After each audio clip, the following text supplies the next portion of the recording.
false premises one after another after another. It's time to stop wasting time, get on with meaningful work, and stop picking on women and trying to take their choice away. I yield back the balance of my time. The time of the gentleman has expired. We welcome our distinguished witnesses today. Do you and each of you swear that the testimony that you are about to give shall be the truth, the whole truth, and nothing but the truth, so help you God? And I'll now begin by introducing today's witnesses. The first witness is Dr. Anthony Levatino. Dr. Levatino is a board-certified obstetrician gynecologist.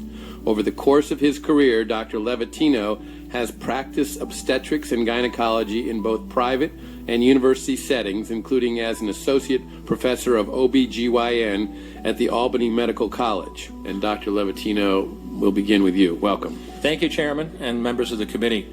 I only have 5 minutes, so I'm going to get right to it. Second trimester D&E abortions performed between roughly 14 and 24 weeks of gestation. Your patient today is 17 years old. She's 22 weeks pregnant. Her baby is the length of your hand plus a couple of inches. And she's been feeling her baby kick for the last several weeks, but she's asleep on an operating room table. You walk into that operating room scrubbed and gowned, and after removing laminaria, you introduce a suction catheter into the uterus. This is a 14 French suction catheter. If she were 12 weeks pregnant or less, basically the width of your hand or smaller, you could basically do the entire procedure with this. But babies this big don't fit through catheters this size. After suctioning the amniotic fluid out from around the baby, you introduce an instrument called the Sofer clamp. It's about 13 inches long. It's made of stainless steel. The business end of this clamp is about 2.5 inches long and 1/2 inch wide. There are rows of sharp teeth. This is a grasping instrument. When it gets a hold of something, it does not let go. A D&E procedure is a blind abortion, so picture yourself introducing this and grabbing anything you can blindly and pull, and I do mean hard, and out pops a leg about that big, which you put down on the table next to you. Reach in again, pull out an arm about the same length, which you put down on the table next to you. And use this instrument again and again to tear out the spine, the intestines, the heart and lungs. Head on the baby that size is about the size of a large plum. Can't see it, but you pretty good idea you've got it if you've got your instrument around something and your fingers are spread about as far as they go. You know you did it right if you crush down on the instrument and white material runs out of the cervix. That was the baby's brains. Then you could pull out skull pieces.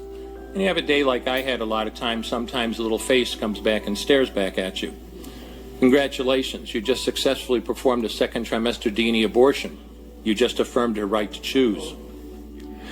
One more question, Dr. Levatino. Why did you end your practice of doing abortions? I did over 1,200 abortions over a 4-year period in private practice, not counting the ones that I did during my training. I met my wife during my first year of training at Albany Medical Center. We got married about a year later and found that we had an infertility problem. After years of failed infertility treatment and several years trying to adopt a child, we were blessed with adopting a little girl that we named Heather in August of 1978. As sometimes happens in those situations, my wife got pregnant the very next month, and we had 2 children 10 months apart. 2 months short of my daughter Heather's 6th birthday, she was killed in an auto accident and literally died in her arms in the back of an ambulance. Anyone who has children might think they have some idea of what that feels like, but unless you've been through it yourself, you have no idea whatsoever. I know people find it hard to believe, but what do you do after disaster? You bury your child and then you go back to your life. And I don't remember exactly how long it was after my daughter died that I showed up at Albany Medical Center OR number 9 to perform my first second trimester D&E abortion. I wasn't thinking of it as anything special. This was routine to me. But I reached in, literally pulled out an arm or leg and got sick. You know, earlier on I described stacking up body parts on the side of the table. It's not to, gross people out, to use a simple term. When you do an abortion, you need to keep inventory. You have to make sure you get 2 arms and 2 legs and all the pieces. If you don't, your patient's going to come back infected, bleeding, or dead. So I soldiered on and finished that abortion. And I know it sounds, as I said, hard for people to believe, but I'm telling you straight up my experience.